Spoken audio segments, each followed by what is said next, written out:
Hey, just scrolling. Gonna waste your time while I'm scrolling. I love memes.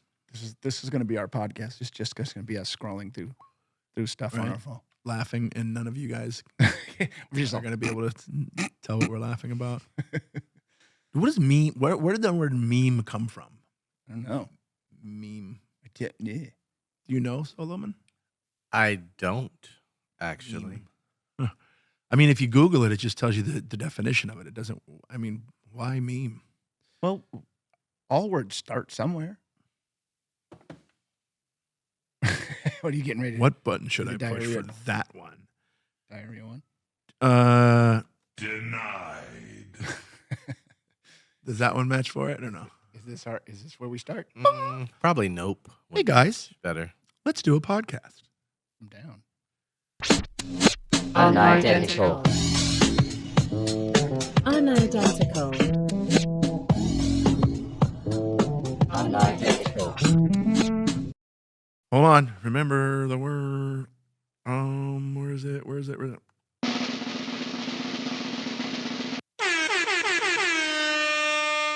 Is that going to be every time now? Did you like that one? Because I remember the last time you said the It was drum pretty roll. good. No, that was good. That was better. Drum roll was too long. We're here. We're back. The boys are back in town. Sing it, David.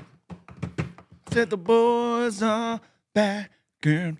We're back. We're back. We're back. We're back in town. All right. Welcome. We're still working on the theme song. That was a good one. That's good. Boys are back. But that's someone else's song. The Bus Boys. The Bus Boys. Yes. Yeah. What about the boys are back in town? The boys are back in town. Thin Lizzy. Then Lizzie. Were they Irish? Yes. Were they black? The lead singer, who was also the bassist, was half. Wait a minute. The bass player was black? Half. Come on. I think. Remember that episode? Yeah, they were great. Remember that episode of South Park? When Cartman started a band and he made, Token, the bass player. but remember his name's not Token. What is it? His name they found out after all these years, it's Tolkien. Oh, wow. Like, oh, funny. Like, yeah. How and funny. then the whole episode, they're like, why did you think my name was Token? But anyways, they started the band and Token was like, keep telling you guys, I don't know how to play the bass. God, Cartman is the best. He goes, Right. God, Token, how many times we have to go over this? You're black. You definitely play the bass. And then he could, remember? And then they started, and he just hit this sick riff. And then Token goes, God damn it. I love that show. Always wins, man. Mhm. That's going to be one of my favorites forever. Name, who's your favorite bass player? Man, that's a tough one because there's a handful. It's a toss up. Let's see. There's. I feel bad because I forget his name. I only know his last name. What is his But he's last- the you know how the Brothers Johnson. Yes. Strawberry letter 22. One of my I'll give favorites. it- Yeah, right. The brother that plays the bass. He's one of my favorites. Is he Johnson? Mhm. What is it? What brothers? Yeah, they Brothers Brothers Johnson. Yeah, one played guitar, one played bass. Yeah. Well, And do you remember we knew the keyboard player, yes, Wayne Vaughn? Yeah, we did. We worked And with so Wayne it's Vaughn. him. There's another bass player called Victor Wooten. He's great. He's amazing. Yeah. I'm trying to think of Jimmy Johnson, and Jimmy Johnson isn't. Who's Jimmy Johnson? What is Man, Jimmy Johnson sounds like an athlete. he doesn't look anything like he would think he looks like. What does he look like? He's a white dude with long gray hair and glasses, Exactly how. but he's like a session musician. Is he the guy that plays with James Taylor Yes, sometimes? yeah, that yeah, guy's guy's great. amazing, man. But he's a session musician. Back in those days, they had this handful of guys who were all session musicians, Right. But they were also artists in their own right, had their own albums out that just kind of jazz listeners listened to. It's like the worst phrase these days is that I hate, and I only use it right now to tell you that I don't like it, is smooth jazz. There is a genre of that, and it's horrible. Is it that like Kenny G sound and shit? Yeah, and they all kind of sound the same. Anyway, but what I'm talking They all about, wear vests right. with fedoras and Yes, mullets. it's always this vest you're and talking fedora. But I'm talking about. I want to say they called it progressive jazz, maybe, but it's late '70s, early '80s, and what a lot of these straight ahead jazz musicians started composing music in pop rhythms, like in R&B rhythms and that kind of thing. And that's when you had when Bob James was a big artist back then, right? Was he part of the Crusaders? Bob James was not, no, but Larry Carlton, the guitarist, was. And but anyway, Bob James is a keyboard player, piano keyboard player, right? And he had just tons of albums and still does release albums constantly. Now, if you go back and listen to classic late 80s, early 90s hip hop, like especially the native tongue groups like De La Soul, Jungle Brothers, those guys, you will hear all these Bob James tunes in those. Well, one of the most famous ones was used by Run DMC when we were young. And also, I think that one, right? And I believe Missy Elliott used it too. The ding, ding, ding, ding, ding, ding, ding. That was Bob James, and that's called "Take Me to the Carnival." That's that song called "Take Me to the Carnival." See, I love that you know this stuff. Yeah. For those of you who don't know who Bob James is, and you might be in our age group, if you remember the TV show Taxi. The theme song to Taxi, the theme song to the TV show Taxi. Yeah. And that song is a woman's name. Angela. It's called Angela. By Bob James. Yeah. Great theme song. How impressed were you that I knew just that? That was good. Yeah. That was good. But there's another one he had, another song he had that like the Jungle Brother, no, I'm sorry, De La Soul used. And it was remember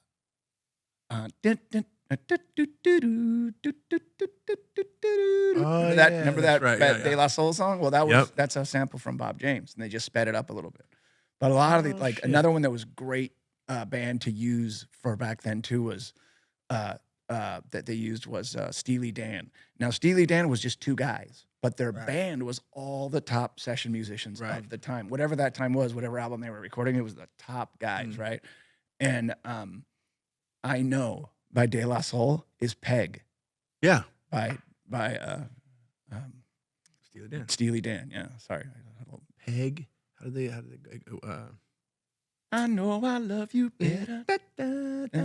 Yeah, that's it. That's it. That was I Know by and that man, we listened to that.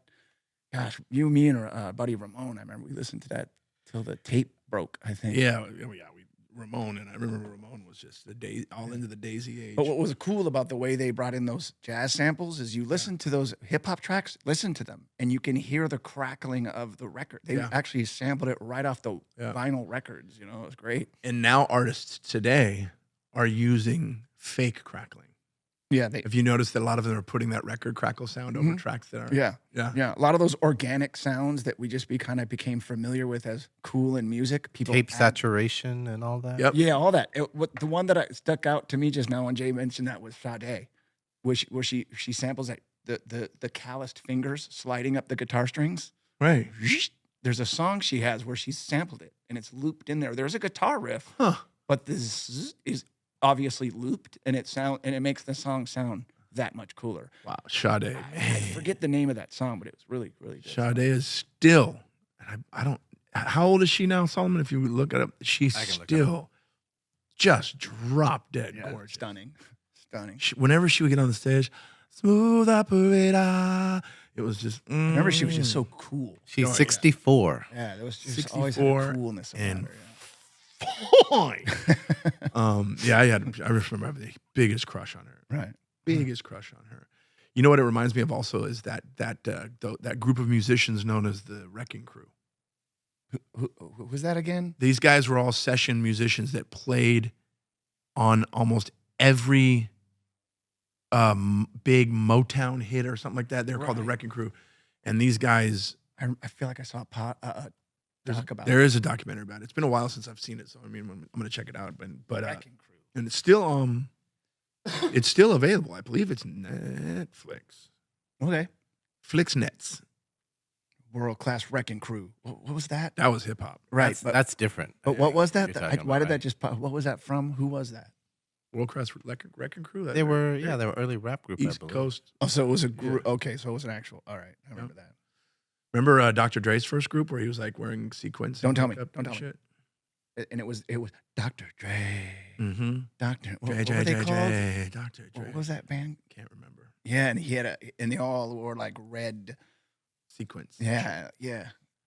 They were sexy. Mm-hmm. They were sexy motherfuckers before they were hip hop. Yeah, but he was always kind of hip hop. But what was that band called? And it wasn't like Egyptian Lover from that.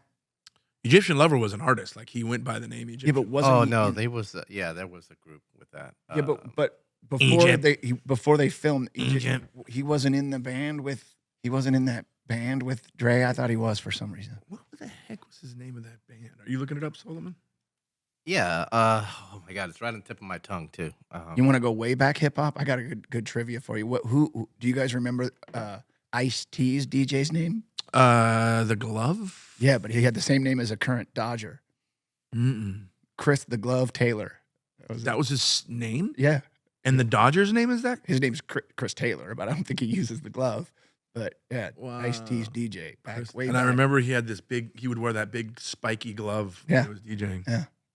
There was some good DJ. Remember Mixmaster Ice? Yep. From UTFO. He was dope. And he dressed as a ninja with his head covered up. Remember? Yes. Oh yeah, that's right. He did. Who was Perfect hip hop group for a kid. Why can't I You know? remember the Get Fresh? No crew? swearing. They all had swords, and the DJ dressed as a ninja. Uncle Jam's Army. I don't know why I forgot that. That was I Egyptian remember Lover that. originally. yes. Yes. Wow. Yeah. Uncle Jam. I remember that. Wow. I remember we went to. They were performing at some huge venue. Christmas night we went. It place was crazy. Yeah. But Those yeah, are that, fun, that though, was man. Egyptian Lover and those guys. Yeah. Do you remember when we saw Roger and Zapp on New Year's? At the Celebrity New Theater in Year's. Anaheim, right? Yeah. New Year. New Year's Eve. That's why people add the S. You know what? I was thinking about that recently, and I can't remember who opened for them and if they had an opener. I don't remember them having an opener. They I ju- want they to just say like came a out. dance crew came out or something, but Yeah. remember how cool that show was though? Remember Yeah. he had I remember he had a guitar, Roger had a guitar shaped like an AK-47. Mm-hmm. And then he had the keyboards with the talk boxes on either side of the Yeah. stage, and he would go back and forth. And remember that big giant chola girl came out of the audience and jumped on stage and started trying to play it, Kind and of. security had to like get her off stage. I don't remember that. They needed a few guys because she was a large, substantial woman. They needed a few guys. Yeah, they were like, "Let's get the forklift. She's on stage." Does Jeez. that mean No. honesty? They didn't get a forklift. It No, was they- cattle prods. No, I'm kidding. Who else did we see there? We saw at the Celebrity Theater. We saw. Michael Franks and the Michael Yellow Franks and Jackets. Yellow Jackets, Another yeah. amazing jazz. Now, are they the Yellow Jackets or Yellow Jackets? Yellow Jackets, good call. They Yeah. are Yellow Jackets. Now, the cool thing about that concert is their drummer, his name is something, William Kennedy, I believe is his name. William Kennedy is his The name. famous Kennedy family. And if you remember, the stage was round and it rotated. Yeah. Okay, and it was in the round. So as it rotated, his drum kit was on the edge of the stage. So when he rotated out and he came out in front of us, we were like in the driver's seat watching him play these Right. drums. And he's one of the most amazing drummers. That guy from the Yellow Jackets. That's another We great got to bass go to player, some by cool the way. concerts. The Yellow Jackets bass players. He's amazing. What as is his well. name? Because I know, is he Mills. I don't remember. I don't. Victor Wooten He's plays for for Bella Fleck. In the Bella Fleck and the Flecktones, right? Right. Do you remember Bella Fleck and the Flecktones? Remember, I don't think many they're not very mainstream. No, but they had this drummer. They called him Future Man, and his drums looked like a Frankenstein guitar thing. He made it. He made it out of Built a drum. this drum machine. He programmed it and built this drum machine that he could play and hold like a guitar, and Wow. he called it a synth axe drumatar. That's what Yeah, he called it. Nice. And that is Incredible. Victor Wooten's brother. No shit. Yep, they're all musicians. His whole family. They got the Wooten brothers group too. But yeah, Future Man but he's also an actual drummer too. I think one of the reasons we've always loved bass players is because Dad was a bass player. Our dad was bass. And I remember he used to get so angry when somebody would play the bass with a pick. Yeah, I don't get as picky as he does like that. He was like, "What are you just bass? What are you?" Uh-huh. You gotta thump it. And I like the guys that play way up here. Yeah, I happen to play just how Dad played, and If I you're got a gonna cool use story. Pick, you got to go down low like Green Day and just. I should tell the story about one of the basses that Dad left me, Right. the Fender bass. Mm-hmm. It's what they refer to as a pre-CBS spec Fender bass, meaning like CBS came in and licensed the design or something.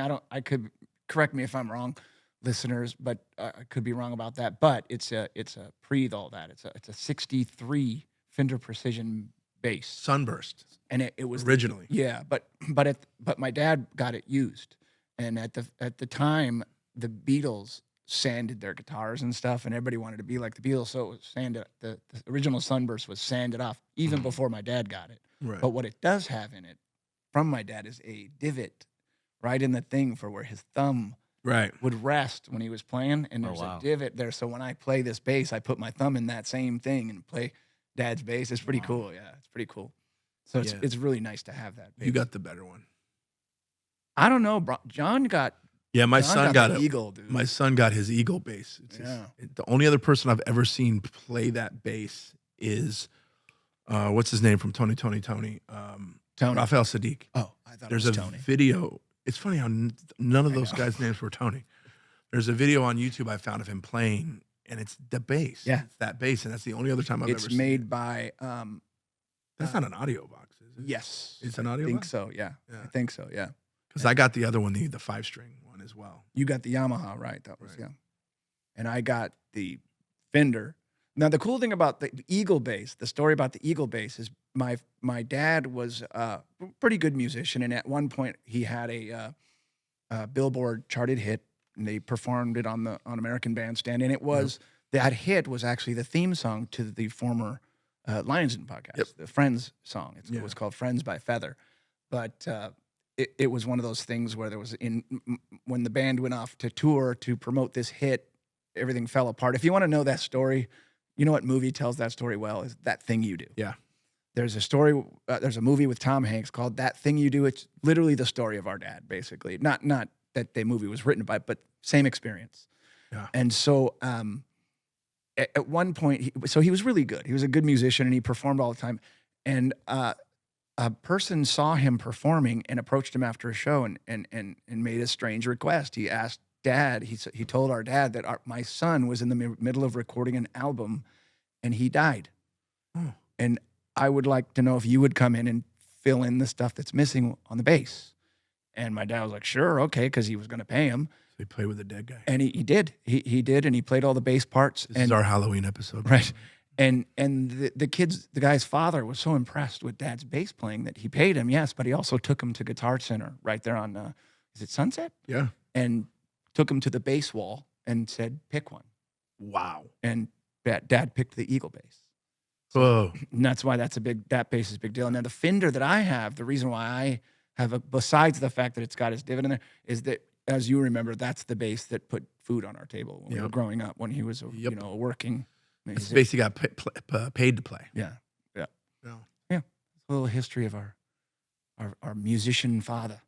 Just to throw something in here, I have Felix Pastorius, Oh, Yellow Jackets. yeah. Is he the bass player you were referring to?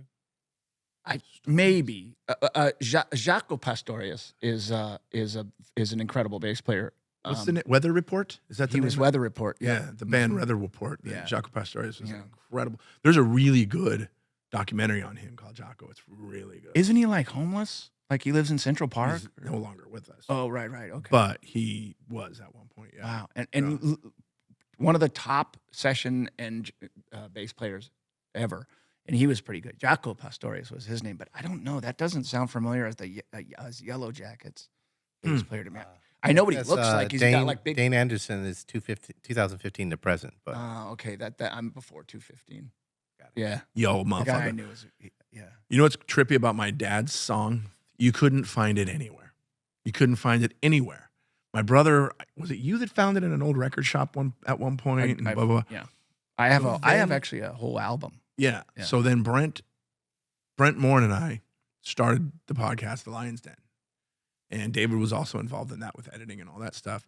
And we decided to use the first 18 seconds of my dad's hit for the theme song because we didn't want to pay for it because my family doesn't own it. Like that's part of the deal why he got out of the business. The record company owns it and everything.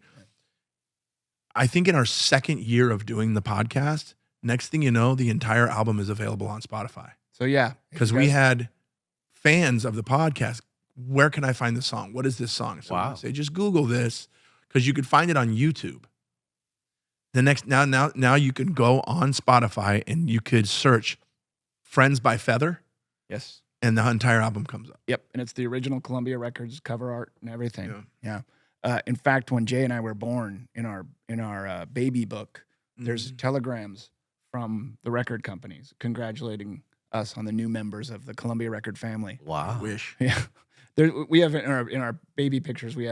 There's pictures of us sleeping in guitar cases and stuff like that. Yeah. We were total. Yeah, my Yeah. mom and dad lived that showbiz whole. kids, kind of. No, not really. Mom and dad lived that whole Laurel Canyon For a minute, lifestyle for a while. Mhm. Remember, have you seen the documentary Echo in the Canyon? No, describe the Laurel Canyon lifestyle. Yeah. What? Well, like up during that time, Mm-hmm. it was that whole California rock thing. You got the Eagles, you got Linda Ronstadt, you got what's his name? Why does his name always leave my head? There's certain names that I can't stick in my head. He's incredible. Joe, I don't remember. Oh, I'm sorry. Say that again. He was he did the song from Fast Times. I got it. Give me a sec. Keep going. Tell your But story. anyways, Come to me. all David Cross, all these guys, they all lived in Laurel Canyon, Mhm. and it wasn't unusual for them to just walk into each other's houses and have coffee and be playing music. And my uncle Larry, who was in my dad's original band, he ended up becoming the bass player for Loggins and Messina. Kenny Loggins. Kenny Loggins is Sitting In album, and so he got I don't know if you knew this, but Uncle Larry got a place in the canyon for a while, and it was just one of those. Cool. It was that whole experience. Where Jackson Brown. Jackson Brown, that's who it was. Jackson Brown. I knew it would come to me. Sorry. But yeah, if you watch the documentary Echo in the Canyon, it's really cool. I'm This is gonna check Laurel that Canyon out. in Los Angeles. Yeah, I'm gonna check that out, dude. I want to see really, that. really cool. That does sound cool, man. I watched it with Brent Morin, and then a couple weeks later, we were doing a show at the Irvine Improv, and Mom came, and Aunt Linda came, who was Larry's wife during the whole rock and roll years, and Right. they started talking to Brent about it, and he was just like, "What? No idea," Oh, how fun. It was How pretty fun. cool.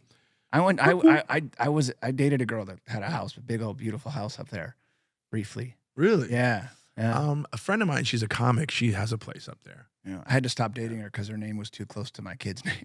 What was her name? Anisha. Oops, daisies. My daughter's Anissa. Anissa, weird to meet me. your new mom, Anisha. Yeah. That's really why you stopped dating. Yeah, actually, yeah. I do want to watch that. Dave's a podcast. weird guy. Yeah, I am I'm a little. I have issues. Like for example, I think I might need to take a break from true crime podcasts because I'm getting a little annoyed with verbal diarrhea. Oh yeah, it's People the who worst. just need to say things or fill the or you know what's really funny is when why do the law enforcement officers being interviewed feel that we believe they went to they think we need to think they went to like Yale or something. They always try to use the most flowery, most and they use it wrong. and you can tell this is not how this person's talking. Yeah. This is not how they're talking in their day-to-day life. If they were really telling the story, they'd be like, so I walked into the guy's house. I saw the dead body on the floor. He was shot. Somebody shot him in the back of the head. You know what I mean? He was a little fat guy, kind of had, but they're well, I walked into the premises and I had to ascertain that the deceased was, all that shit. Why are you doing that? Just be you. I love the You know word. what I mean? Ascertain. What I did was I ascertained that the unsub was generally, you know what I mean? And they got into a physical altercation where the guy was going to grasp him in the wristal area. Just say he grabbed his fucking wrist. You know what I mean? Why do wristal they area. do that? And it's so funny, man. It's usually you okay? Damn. It's Wristal. usually guys. It's usually the guys from like those small New England towns Yeah. that are named after like Yeah. Massapequa and stuff like that. I remember watching one of them, and the guy kept saying cemetery, but he was saying cemetery. Cemetery. So Hey, you they went to the cemetery to dig up the body at the cemetery. I'm like, what is a cemetery? So once we gathered the video surveillance materials, then we ascertained from viewing said videos that like why do you talk? We know Do you this don't for an hour. talk like that. It's I like know. just be you. Say Yeah. the guy was The dead. fucking guy. Yeah, right. And no one will judge you. The guy was no longer You alive. solved it, man. You don't need to. You know, there are chat it up. certain guidelines and things that you cannot say on YouTube and stuff like that now. You can't say when someone, themselves. right off himself. You- Right. You can't say that. You have to say unalive. Did you understand? Did you know that? Yeah, I have a few podcasts that say that. They say he was then He was unalive. unalived, And yeah. I'm like, okay, they, them. Well, I ascertained that the person in the interest in they're just like, before I get to the period of the sentence, let me figure out how many words I could stuff in it. You Yeah. know what I mean? That kind of thing. And then there's the ones that just say things like, oh, also there's this way of talking where everything's mushed together now. Mm-hmm. Which is you've heard me complain Oh, yeah. about this before because there's this thing that I don't want to be this guy, but it's younger folks like You are that guy. but You're 52. You're that guy. Get off my lawn. right. Yeah. One is bees. I've talked to you about the word bees. Oh, it's yeah. What does bees mean to you? flying insects that can sting you? For a lot of people, it means because. And I'm like, why are they? Yeah, I had to go to the store because I ran out of bees. You know what I mean? haven't And then heard there's that one. probably gonna like stuff like one of the crime shows I was watching. The girl said, "I went down to see. I knew that she was. She goes, I knew it was gonna be bad. Baeno was gonna. Baeno is that one word? But I didn't know. How hard is that Get to him, fucking David. say? I love it. You know what? Baeno You know what one of mine is, Huh? and you hear it a lot. Huh? Already already. instead of already. Yeah, Already. yeah. But you got one that Mom actually brought up to me the other day. Mom and I were having the conversation how people say things funny, and Mom goes, "You know how the phrase all of a sudden? You know, there's some people that say all of a sudden." And I went, "Jason, All of a sudden, says that all of a shorten it up. You got to shorten it up. Dad said escape. Oh yeah, that one Right? bothers me. Another one I heard on one of the I thought, what else could it be? Mm-hmm. Else? Is else a word? What else can it be? You know what I mean? But Yeah. that's so I'm a little annoyed with it. My my buddy Mike Lenoci, look him up. Mike Lenoci's freaking hilarious. He's on tour right now. He thought that might as well was mine as well. But there's another one you told me that he thought too.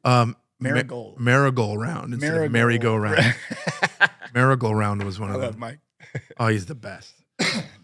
Yeah, word See, I'm ready salad. I can't stand it. And then- I hate that with stand-up. Yeah. There are certain comics that I have to leave the room when they're on because I'm like, you're just. I could tell that they were at Starbucks, wherever the hell they think they find their inspiration, and they thought up this word, and they're like, I need to build a joke around this word, Right. and I could always tell that they wanted to say, what's one that I heard a lot? What fuckery is this?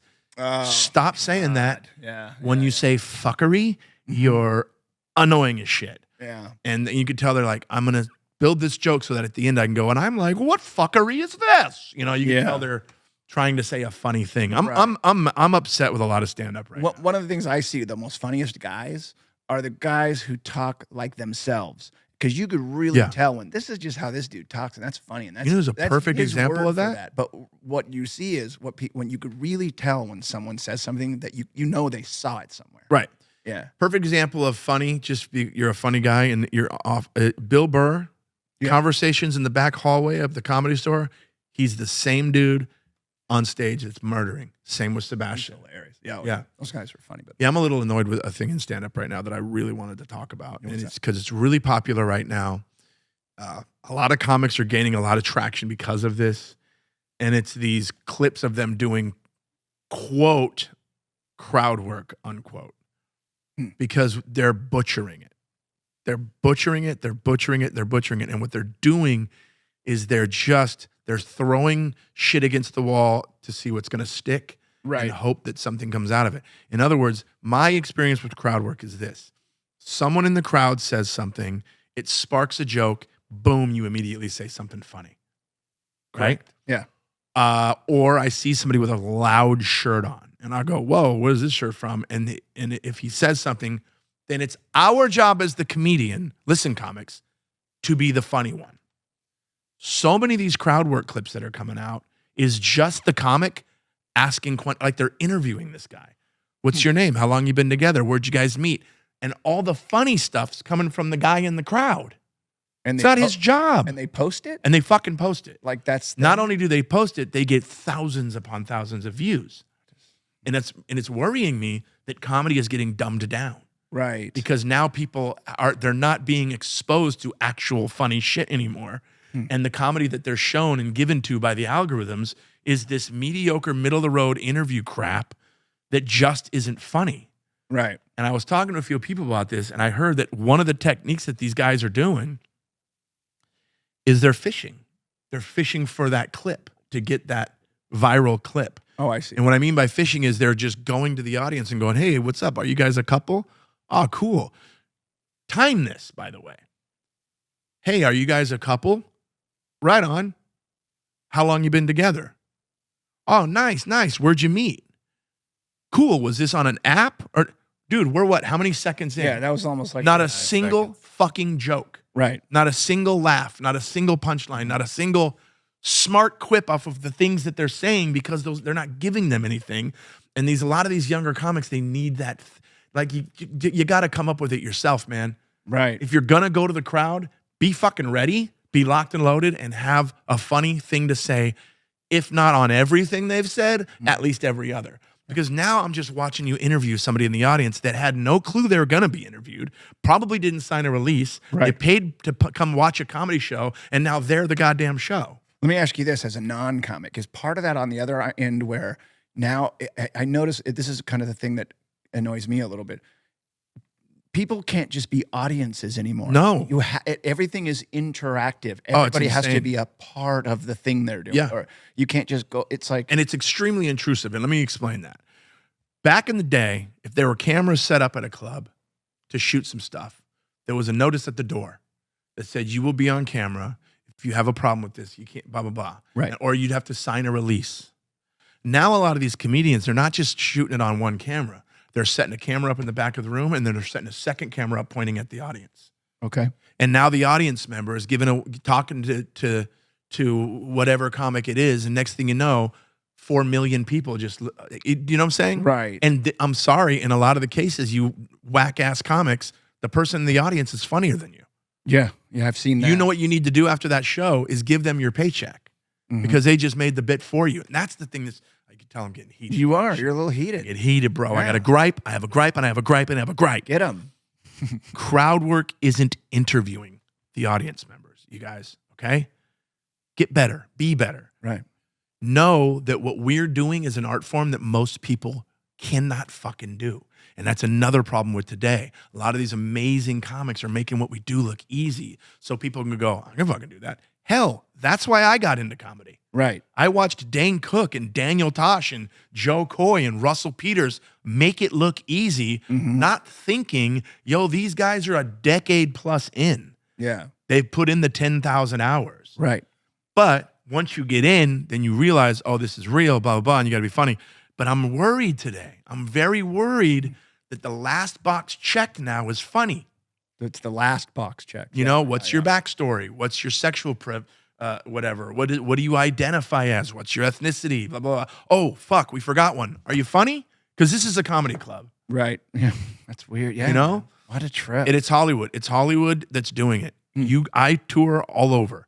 You go into the world, they don't give a shit. Outside of Hollywood, Right. they don't care what your background is. They don't care. All they care about is that I paid $40 for you to be funny. Right. Be funny. Yeah. I don't care. Here's another thing I just thought of too with the guy you were saying, not the guy, but in general, certain comedians will set up multiple cameras and they got one looking at the audience and they're bringing, and they're really making that a big. Did they part get of it. permission from that audience member? What also that is unfair to is all the other audience members, Right. Because he's completely canceled them out. He's not performing for them anymore. Nope. He's performing for his phone. But the thing is, if it was actually funny and Right. quick, Yeah. then the rest of the audience would enjoy it. Mm-hmm. But it's just these just dog shit punchlines. Right. Like, oh, you sound like this when you said that. Right. When like, yo, you've just given me so. That's my impression of all the fucking comics right now. And it's lit. And then they're acting blown away by everything. Wait, you met where? Whoa! I've seen that. It's like, what are you doing? So yeah, if it's like, I get why you're doing the crowd work. You're doing the crowd work to go viral, to sell tickets for people to come see you. Yeah. And my question is for a lot of these guys, and I don't know, I'm asking. I know for a fact Matt Rife. Matt Rife, he's got a lot of great crowd work videos because he asks the question. And by the way, they started it. If you ever go to a Matt Rife show, they're going to yell some shit out. Right. And he's so quick. And what he's amazing at is he's not immediately an asshole to them. Yeah. He's really sweet, really likable, and then gets you with a great punchline. Right. Right? I think what that goes back to the rookie But move of comics, how they use the F word too much. Yes, I but- think in crowd work, they think mean is funny. Right. Oh, so many comics think mean's funny. Right. Like, I'm just gonna roast you because I got nothing. Right. But what I love hearing about Matt is one of my best friends. Well, I've known Matt for years, but one of my best friends, John Campanelli, he's working with Matt here and there, and he opens for him. Mike Lenoci just did a few shows with him. I go, what percentage of the act is crowd work? Hardly any. He's rocking material. He's Right. rocking bits. He's rocking the fucking art form. And he's giving that audience, that live audience, what they came What they for. want. Yeah. And it's jokes, and they're good jokes. And it's, you could tell he's put his heart and soul into it. And you could go, because there are comics that are masterful at crowd work. Oh, yeah. And dude, Ian Bagg. There's another one. Ian Bagg all day. Ian, you're my boy. I love you. All day, Ian Bagg is going to rock the house because, he lives in Long Beach? Hell yeah. Yeah, that's Long Beach boy. He's LB. from Canada, but he's lived in Long Beach for years. But the thing is with Ian is once he starts in with the crowd work, he's bringing the entire room in. Right, exactly. And it's immediately funny. Yes. Immediately Yeah, that's funny. He doesn't have 9 fucking follow-up questions before he finally gets to the mediocre punchline. Yeah. The guy will say something, and this dude is so fucking funny and smart that next thing you know, he's built a world and story around this stranger. Oh, I love that. And that's incredible because you're now telling a story that's entertaining the rest of us. But when you're looking at the guy going, where'd you guys meet? How long you been together? Was it a thing? Does your parent know? Now you're just fucking interviewing somebody. Yeah. And you're literally, I know you motherfuckers, in your mind, you're panicking. Because you're like, I got nothing for this, I got nothing for this, I got nothing for this. Move on. And then you finally get the one thing and you're like, oh, that was just a garbage payoff for all that goddamn long interviewing. bus ride. You know what I mean? Yeah. And I personally would be panicking, but I don't know now. You understand, everything's generational. I've been doing stand-up for almost 20 years. And every 10 years, shit'll change. Right. So I'm like 2 gens in to stand-up, right? Mm-hmm. So maybe I don't know what the fuck I'm talking about. Maybe the audience likes to just watch people be interviewed. I don't know. And it looks as if they do because these fucking hacks are going viral. Yeah. They're going viral. Mhm. And I don't understand it. And I'm not against crowd work. I'm against interviewing somebody on stage when people paid all this money to see you be funny. And if you got the balls to go into the crowd and start in on them, you better have some shit locked and loaded. I remember when you were first at the Comedy Store and there was Rick Ingram, by the way. Thank you. Rick Ingram. That's exactly is what I was about to ask. Rick Ingram's a That's master. it. Yeah. And let me tell you how I know he's a master. Because Gosh. he will go into the crowd and he'll freaking, every damn line out of his mouth is hilarious. Right. And you know what? That motherfucker's touring with Chris Rock. Yeah. Back in the day, way back. But also, just so you know, Ingram, Ian Bagg, they have killer material. Right. Killer material. See, that he was the first one, like way back when you were first starting. I remember he was the first one. I was like, oh shit, that's Does it as an crowd art, work. Wow. He does yeah. it as an art form. He Yeah. does it as an art form. And the thing is, it worked at first because people love a train wreck. People want to see Yeah, that's true. somebody getting fucked up. Right. And in the beginning of all this, there was some great things happening with crowd work because someone in the audience, instigated it. And the comic was so smooth and so experienced that he went into it and destroyed them. And then that started going viral. And so now comics are like, oh, I do that. Right. So But like, you can't predict it. they fish for it. You right? can't fish for it. You got to be like, and I know they're writing crowd work. I know a lot of these motherfuckers are writing crowd work, and I don't have a problem with that. I don't have a problem with that because that's an art form. You're writing these jokes. Right. But when you ain't got nothing and you're slow on the uptake, stay away from the crowd. Exactly. Just stay away from the crowd because guess what? It's painfully fucking boring. Right. And I know I sound like a bitter old comic right now, but dude, it's boring and not funny. And I get that it's working for you and you're getting the views and you're selling the tickets, but people are going to come out to your shows and they're going to find out that you don't have material because all you've been doing is interviewing motherfuckers this whole time. Exactly. And having salty ass, just mediocre at best punchlines to what these people are saying. Yeah. Be ready, be better. Hey, comedy, stand-up comics and comedy. Let's all be better. Because now, because of these viral TikToks and all this stuff, there's a comedy boom that we could all be taking advantage of. So let's just be fucking great. Yeah. I don't know. Could be me. Could just be spitballing here. You're crotchety. Oh, I'm very crotchety. And I'm extremely picky and snobby about comedy. Right. Comedy is my world. People ask you, do you act? I go, yeah, but I'm not going to tell you I'm an actor. I'm a stand-up comedian who happens to be able to act. Right. I'm a stand-up comedian who happens to be able to maybe sing a little bit. But my thing is I am a stand-up comic through and through. Hell So yeah. yeah, I get a little bit like, yo, Because you care about it. respect the art form. Right. And if you're in this to get likes and do how-to videos. I don't know. Go work for a news station so you can just interview people all fucking day and try to be funny. I know I sound salty. Likes are the new currency, though. Likes are the new currency. Yeah. Likes are the new currency. Oh. Podcasts and TikTok and Instagram, all that. That's the new Johnny Carson.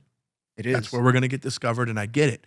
And look, I have crowd work videos on my shit, but it's because there were jokes there immediately. I wasn't like going into some innocent couple and trying to fish out jokes to make fun of their life. Right. You know what I mean? You're gonna if you give me something on a silver platter, gonna take advantage of it 100%. But I'm not gonna go to somebody that gave me nothing and go, I'm gonna dig at you now until you give me something to make fun of. Yeah. That's Weak. weak. That's some weak shit. You know Weak what I mean? sauce. It's weak. It's a cop out. It's a shortcut. And that these kids today, that's what they want. They want that shortcut. I told you I heard about a kid saying, we said it on the episode the other day. Weak. Weak. Sorry, it took me a little longer. You got it, dude. And he said, man, I've been doing stand-up for, I talked about this on the previous episode. This kid said, I've been doing stand-up for like a year and a half. I don't know why I haven't blown up yet. What the fuck? And it started with Vine. I feel that's, yeah. Kind of. Totally. It started with Vine, and you know, you got to be funny in 6 seconds. However, you know, because the short and funny used to be the 5-minute spots on late night. Right. 5-minute set. As a professional veteran comedian, when you hear 5 minutes, you're like, "What? How am I going to fit everything I want to say in this tiny little 5 minutes?" But then these kids come along and go, "I got it all happening in 6 seconds." Yeah. And I got wigs and Mm-hmm. costumes. And now the generation that's coming up, what they're being shown as what is comedy is now that garbage. yeah. I don't know. You okay there, buddy? I'm fine.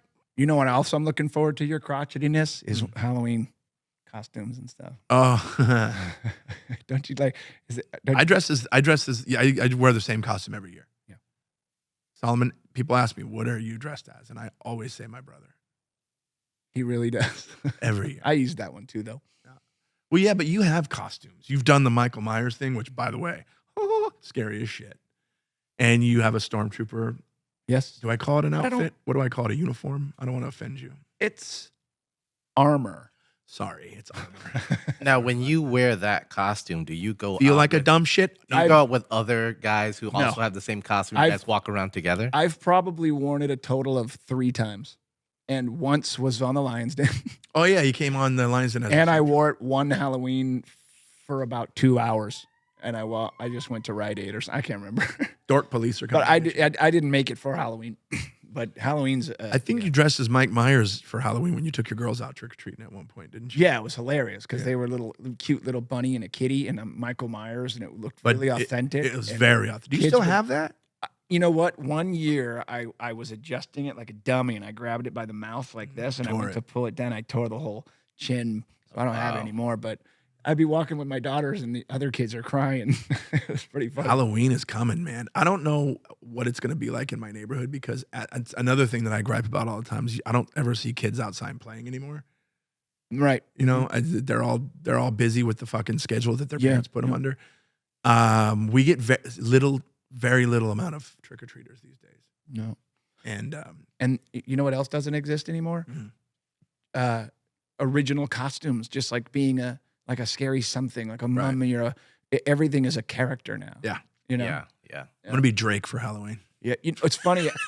I was having a conversation with a couple guys, and one of them was our age, and another guy was younger guy, and he had a friend coming in, and he said, "Should I take him to Knott's Scary Farm for their Halloween thing, or should I take him to Universal Studios for their Halloween thing?" And the guy that's our age was like, "Dude, go to Knott's. It's so authentic. Everybody's scary. It's like, you know." And he goes, "Yeah, but Universal has theming. They have like stranger things. Like it has to have." in order for People it to are dumb as shit entertain, today. They need to be It has to have a theme. told what is the thing. Yeah. I'm going to tell you, instead of scaring you, I'm going to tell you what you should be scared of. Right. I saw a movie description for a horrible film. You said you tried to watch it with Elaine. It was really bad, but in the description of the movie on the streaming platform, it told you that there was a mid-movie twist. Come on. It just because it's Hey, people, which tells fix me your brains. Which tells me the front of the movie was that bad that they had to say, just hang in there, guys. Yeah. You know what I mean? There's a few movies that Elaine and I have been trying to watch recently, and I'm just like, this. I love my wife. She goes like this because there's this other thing that's happening where these powerful women movies, and we're supposed to believe these 5'2", 96-pound women can flip men and run the world. There's this one with Gal Gadot and somebody else. That's the one. That's the one that had the talked about the twist. We got 10 minutes in, and my wife goes, "This is dumb." Yeah. And I think because it's usually me that has to say it and pisses her off if she likes it. But she said that, I was like, "Enough said," and I just turned it off and like. That was what where she was like this meek character at the beginning, and turns out she was some other kind of spy or something. No, that's another one. That's actually not bad. That's a series. Oh, okay. That one's actually not bad. Yeah. She has a past and shit. But like when you see these, I'm like, and Wait, they're you're fighting. talking about, which one are you talking about? Can't That's not Gal remember Gadot, though. No, Oh, the one you're talking about? That was good. that one I liked. It was realistic. Yes, And one, because she was getting her ass kicked. getting her ass whooped. Yeah. But it was also known that she was trained. Yeah. And she, you know what I mean? And it was very realistic, man. Because She was training is a lot. Training is great. Training is you should have training. I wish I knew But her there's name. but you'll like a little tiny girl, as much as she could scrap, will never be strong enough for a ripped dude. That, you know what I mean? Yeah, Like she might get lucky, a couple Right. hits here and there, but yeah. It's like that swimmer that everybody's pissed off about. That chick whose nuts are always hanging out when she's swimming. There's this. There's this real? Yeah, there's this swimmer, and he identifies as a woman, but he still has his full genitalia, but he's wearing the one piece that the girls are wearing, and they're all pissed off because he's in the locker room with them, and dude, I can't remember his name. What's his name, What Solomon? if he pitched it to him? The trans swimmer. I mean, I don't know exactly who you're talking about, but I can Just look it up. if you And he's Google competing it, with the ladies? trans swimmer, and there's a lot of Is he competing against them? and the women are all coming out now going, "This is bullshit." It's like when Kramer took karate and only fought kids. Yeah, We're at the same training level. dude. It shows this guy. Is it Lea Thomas? Yes, Lea Thompson. That's not Thomas, that's- yeah. Leah Oh, Thomas. Leah Thompson. Leah Thompson's from Back to the Future. Dorks. But you see, I'm saying it. You see him. I don't give a fuck what you're pretending you are, but when I'm looking at you and I can see your nugget pouch and your onesie, Your nugs. you're a fucking dude. You know what I mean? But yeah, so this guy's at every meet and he's, first of all, killing it. He's beating everybody. Okay. Obviously. And it reminds me of another South Park episode where Macho Man, whatever, decided to identify as a woman and was just beating the shit out of everybody. But that is reality. Did you see it? Did you see the picture of it? Yeah, it's let's see here. So Yeah, look at that dude with long hair. yeah. What's up, bro? That's not that famous snowboard guy? Nah, dude. Oh. You got to look at him in the bathing suit. It's, I have another picture actually. yo, too, when please you're do the done with one in that the bathing suit so you can see the nuggets. No, unrelated. What? What did you find? This one. Oh, look at Oh, those. yeah. Hey, that's Star Wars. That's Star Wars Christmas 1978. Am I wrong? If we're 7 years old, that is 1978. Yeah. So I think you're right. I think Look at that- those two happy boys with their Darth Vaders. It- And how funny that we each had one. It's for people just listening. It's a photograph of a Christmas morning, and we still to this day refer to it as the Star Wars Christmas. Do you remember Dad's sweater? And, yeah. Yep. And so Jay will put this up on his Instagram. Yeah, I'll throw that on the Insta. Yeah, Great. You guys We- look everything like Star kids Wars. eternally Look at the happy. gap Oh, in you my both have feet. Darth Vaders. Oh yeah. We And had we- those. and we we had had a Jawa. We had a We had the full-size Chewie and we had the full-size C-3PO too, right? We had the Han Solo blasters. We were killing it that Christmas. Yeah. That was our Star Wars Christmas. That's the Christmas I spoke about where we had the Star Trek Troy that we just completely ignored. This is Yep. this is that Christmas. Yo, please post her in her bathing suit. Please.